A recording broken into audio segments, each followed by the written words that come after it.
الرحمن الرحيم. السلام عليكم ورحمة الله وبركاته. ازيكم حبايبي، عاملين ايه؟ ان شاء الله تكونوا بخير. زي ما انتم شايفين كده، ده كيلو دقيق انا نخلاه. هنعمل النهارده حاجة سهلة وبسيطة، وطبعا الحاجات دي كلها موجودة عندنا في البيت. سمي الرحمن. انت ممكن تعمليها بكوباية دقيق، يعني لو عندك كوباية دقيق تقدري تعملي الحاجة الحلوة دي. سمي الرحمن. بسم الله. حبة سكر على قد الكيلو، يعني معلقة سكر كبيرة او معلقة ونص، وسنة ملح بسيطة برضو عشان ايه تعادل الطعم. تمام. بسم الله الرحمن الرحيم. واحد بودر عشان الكمية، لو انت هتعملي مثلا كوباية حطي ربع معلقة او كوبايتين برضو نفس الكلام. بيضة. بسم الله الرحمن الرحيم. بيضة. وبعدين نحط يعني مقدار ربع كوباية زيت، ربع كوباية ماشي. وبيض يعني فانيليا، نحط ايه سيكة فانيليا. بسم الله بقى كده، احنا حطينا كل حاجة: سكر، ملح، بيض، زيت، فانيليا. بسم الله الرحمن الرحيم. نقلب بقى كل الكلام ده. بصوا حبايبي، انا بعد ما دمجت كله مع بعضه زي ما انتوا شايفين كده، نسمي الله بقى ونعجن بميه. بسم الله الرحمن الرحيم.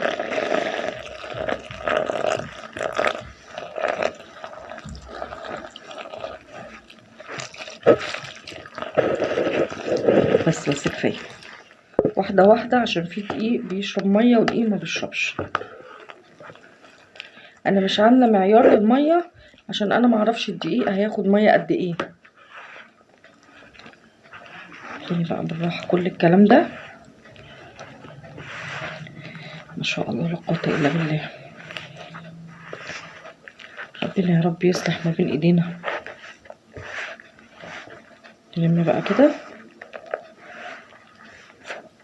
بعد ما نلم العجينه، يعني انا هحط لها كمان شويه ميه صغيرين. بصوا هنا ناشفه خالص، حطي يا ماما هنا حبه بس كده. انتي بقى ممكن تعملي بالكوبايتين دي زي ما قلتلك، برضو بيضايه وربع معلقه بودر، لان اصلا البيض بيعتبر ماده رافعه، فانا حاطه البودر لان ده كيلو وانا حاطه بيضه واحده. تمام. هلم العجينه بقى وارجع لكم.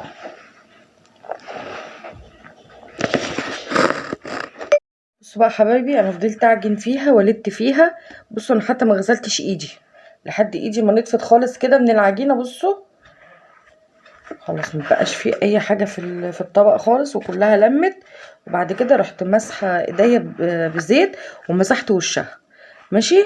بصوا هي العجينه شاده مكان اللد. بصوا صوابعي مش بتعلم فيها ازاي. اسيبها بقى ترتاح كده 5 ماشي، وبعد كده نبتدي نقطعها مع بعض نشوف احنا هنعملها ازاي.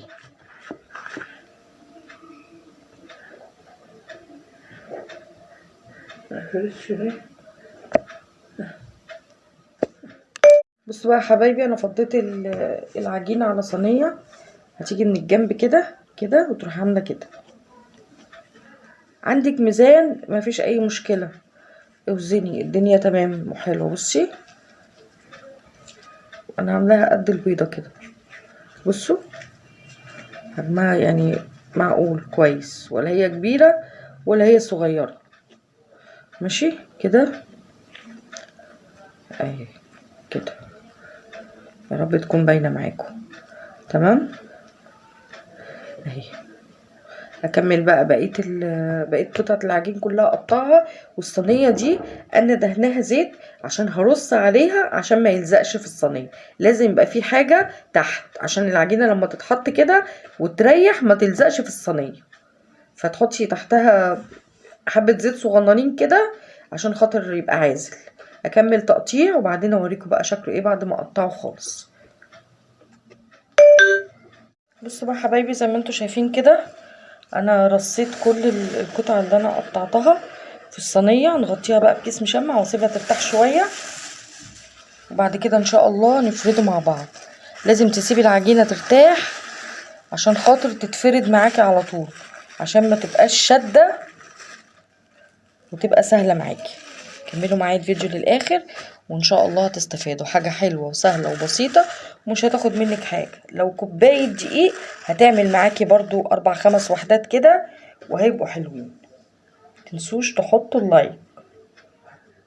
بصوا بقى حبايبي، العجينه ارتاحت. نبتدي بقى ايه نفرد كده واحده واحده. انا دهنه الصينيه تحت زيت زي ما انتوا شايفين كده. حتى لو هتشتغلي على الرخامه برضو حطي حبه زيت صغيرين كده عشان ايه تمشي معاكي. ولما تفرديها يعني سمكها يبقى حلو، ما تبقاش محمله قوي. يعني بصي السمك، بصي سمكها عامل ازاي. بصي والتانية برضو نفس الكلام، ما تخليش حته تخينه وحته رقيقه بس كده تمام قوي. بصي السمك بتاعنا، خلينا من هنا اقرب. بصي السمك بتاعها، يا رب بس يكون واضح. تمام كده. برضو ترتاح دقايق عبال الزيت ما يسخن، وتحطيها في زيت سخن، ما تنزلهاش في زيت بارد.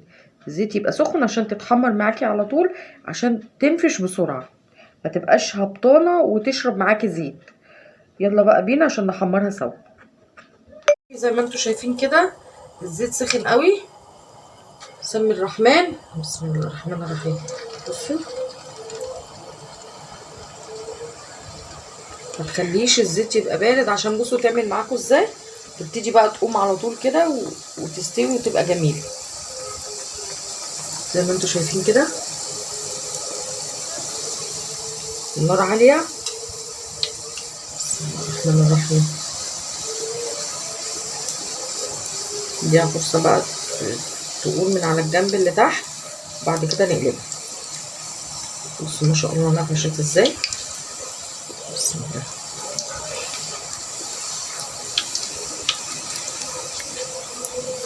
بصي نقلب بقى كده.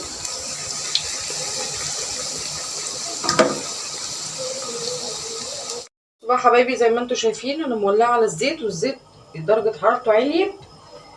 بسم الله الرحمن الرحيم. ايوه كده يا حبيبتي. بصوا النار تبقى عاليه والزيت سخن عشان تديكي افضل نتيجه. بصوا بسم الله ما شاء الله، الله اكبر.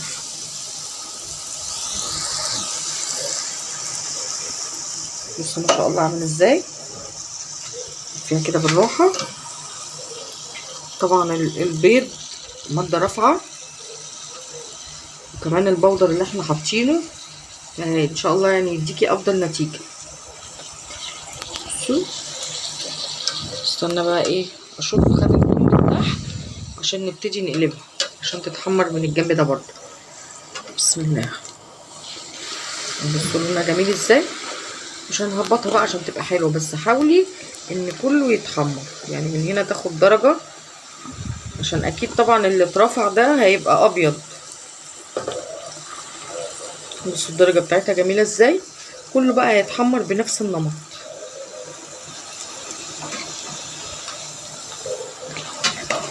بصوا بقى من هنا بيضه تروحي عامله كده عشان تحمر برضو زي الجنب التاني. تعرفي بقى ان العجينه نجحت لما ترفع معاكي بالطريقه دي.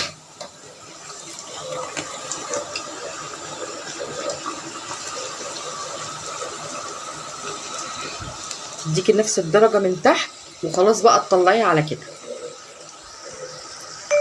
حبايبي الحمد لله انا خلصت تحمير كده، الدنيا تمام. احط له بقى سكر بودره، ولو حابه تاكليه من غير سكر بودره برضو طعمه هيبقى مقبول، لان العجينه فيها سكر وفيها ملح فهيبقى طعمها مظبوط معاكي.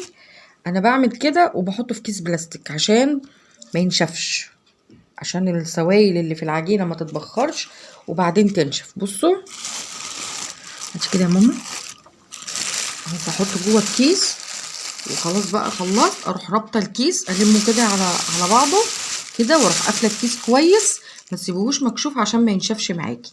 واللي من غير سكر برضو نفس الكلام، انا برضو عامله حبه من غير سكر، ممكن تاكليهم بجبنه، ممكن تاكليه كده، مفيش اي مشكله. اتمنى تكونوا كملتوا معايا الفيديو للاخر، واتمنى تستفادوا، اتمنى يكون الفيديو خفيف عليكم. واللي اول مره يشرفني ويدخل قناتي يا ريت يشترك في القناه ويفعل زر الجرس عشان يوصله اشعار باي فيديو جديد. وما تكونوش نسيتوا تحطوا اللايك. والسلام عليكم ورحمه الله وبركاته.